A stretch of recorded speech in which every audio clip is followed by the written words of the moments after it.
Doctor चू, blood pressure critical level से भी नीचे चला गया है। घबराओ मत।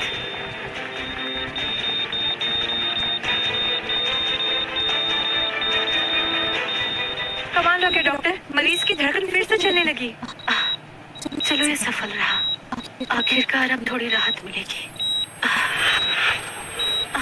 डॉक्टर चू, क्या हुआ? डॉक्टर चू क्या हुआ? डॉक्टर चू उठिए, डॉक्टर चू। राजकुमारी उठिए, राजकुमारी हमें अकेला छोड़कर मत जाइए, उठ जाइए।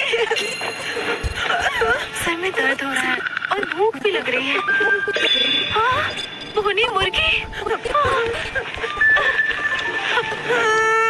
कोई है, मदद कीजिए, राजकुमारी फिर से जिंदा हो गई। कोई सुन रहा है? मैं 10 घंटे से ज्यादा से चीर फाड़ कर रही थी।